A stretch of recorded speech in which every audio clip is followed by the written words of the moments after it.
We don't even know if the vaccine worked or not at the time. Yes, that's what the trials are, dude. That's why these trials. What, are you missing data out there? Neil deGrasse Tyson joined Patrick Bet-David on his program to talk about the vaccine and the vaccine mandate. Patrick Bet-David's coming at it from a sort of, America's the country of the free. They shouldn't have made us take a vaccine. It wasn't tested enough. And Neil deGrasse Tyson comes at it from the perspective of a scientist. He's not a virologist, right? He's an astrophysicist. But I thought this is a year old, right? This is from a year ago. But I think one of the things I really like about it and why I want to share it with you is it's a really clear example of someone, Neil deGrasse Tyson in this case, speaking rationally about a complicated, complex issue to which there weren't any clear, easy answers, in rebuttal to a conservative viewpoint, Patrick Bet-David, who is sort of repeating these assertions that aren't always grounded in the facts and sometimes not even in common sense. So I'm going to try and restrain myself from talking over it too much because I think Neil deGrasse Tyson does a great job of it himself. Then I want to know what you think in the comments, but let's get into it.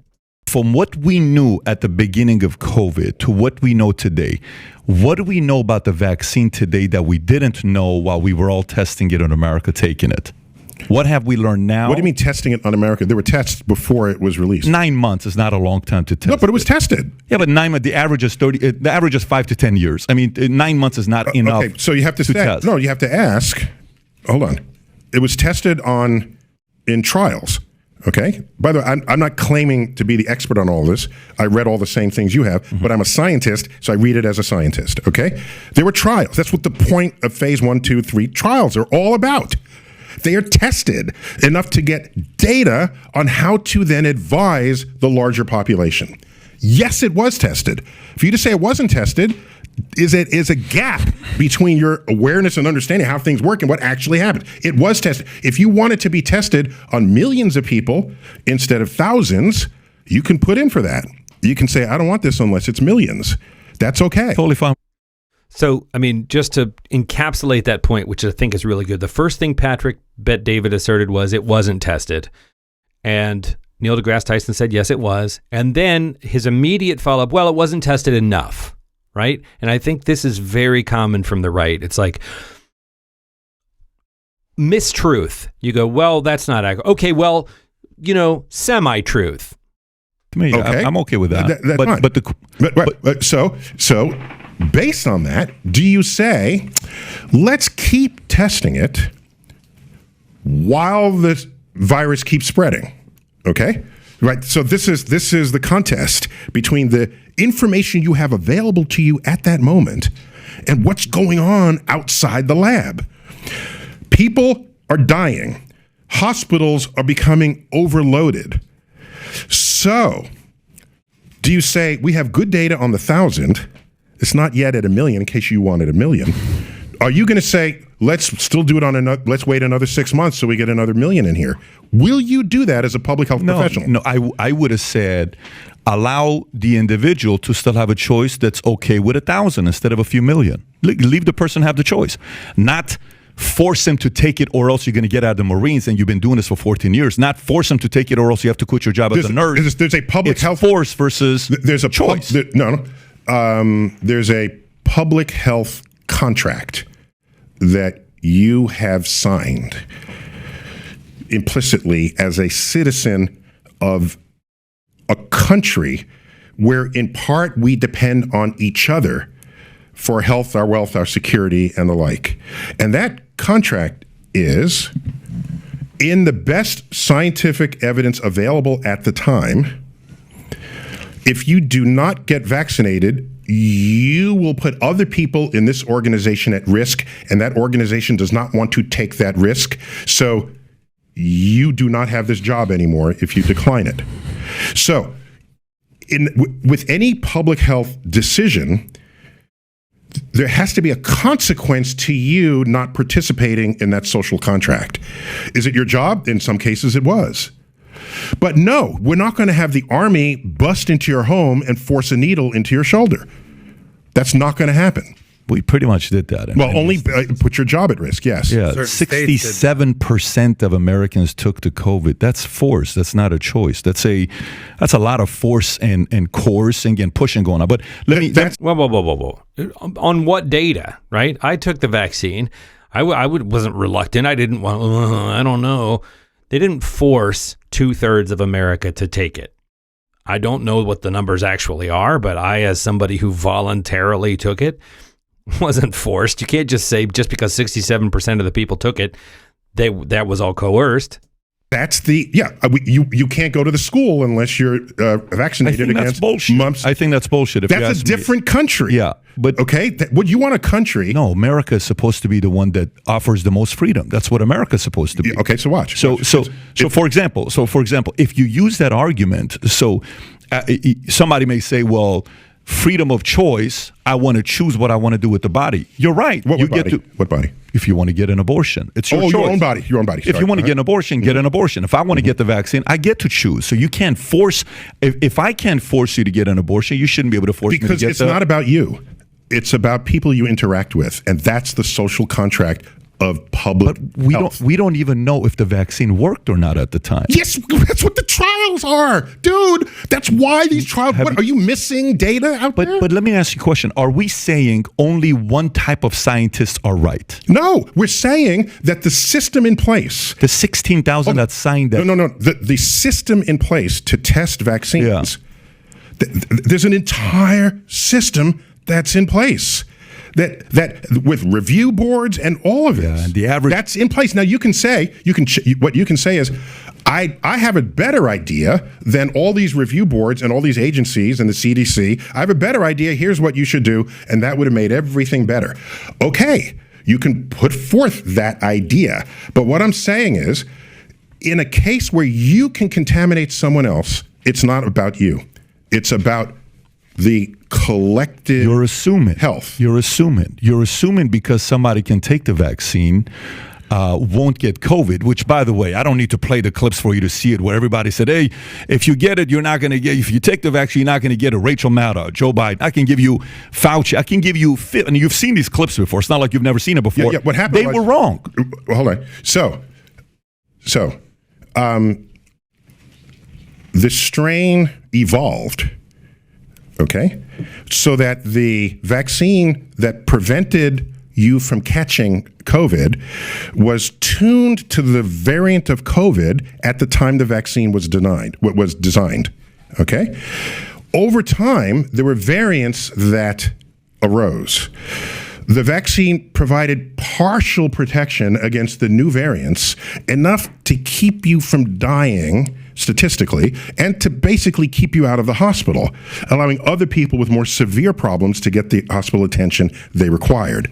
And so then they would develop the booster and a subsequent mixture of the vaccine. This is what happens every year with a flu shot. They look at how the flu has evolved from one season to the next.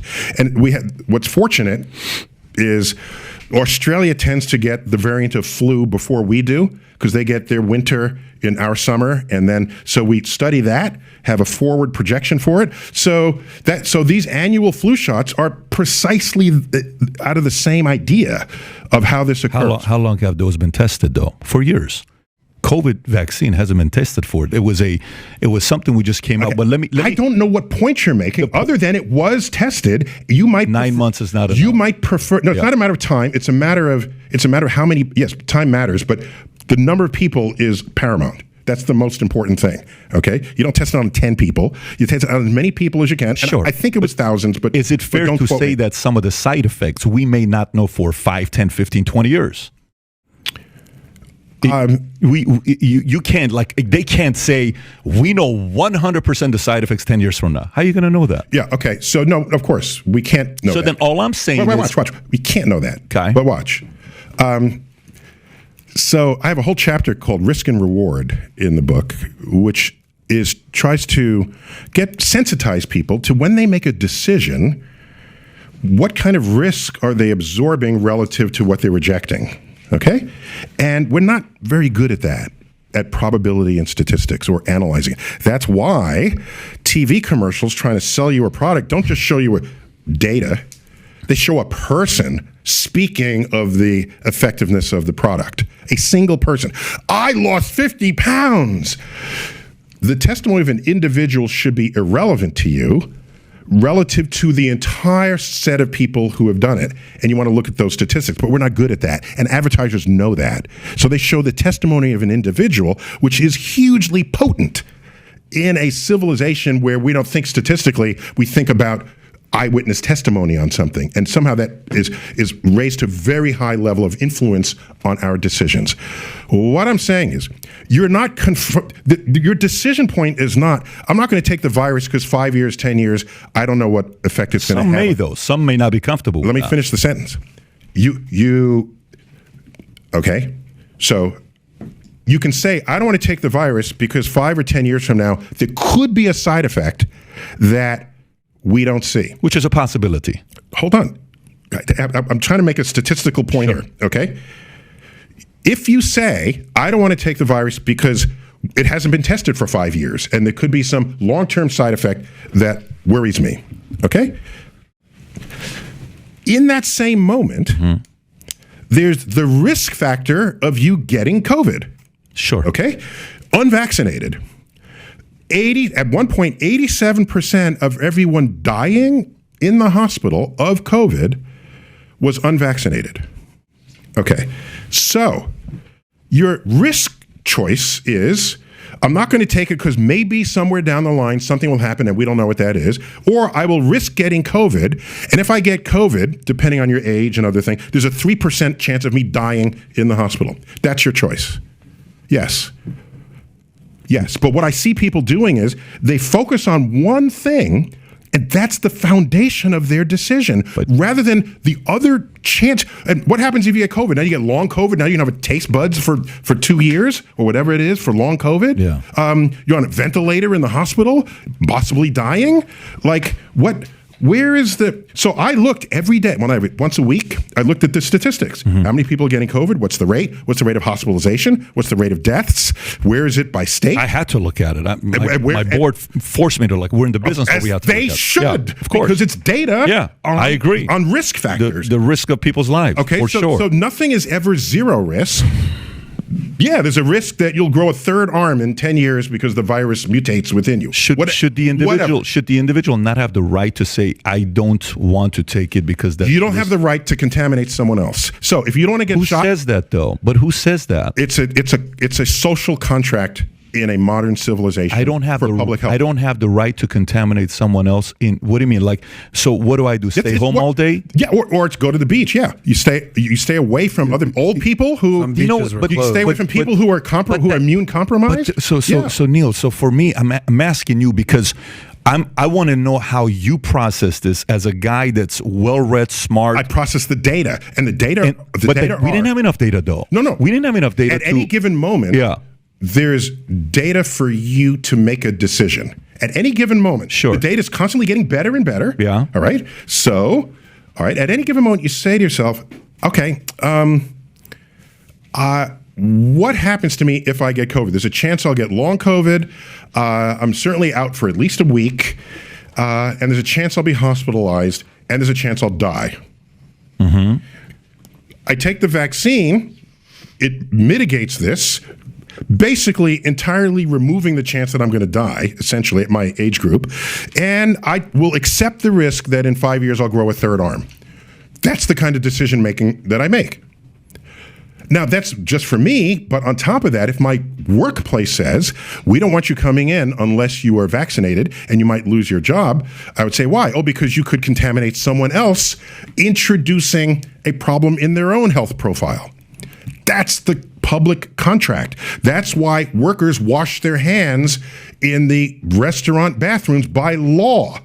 Yes, they're required to do so because you don't want poop germs in your dinner that they're preparing, because our evidence showed that that's one of the greatest places you can spread disease is in a restaurant with a central kitchen.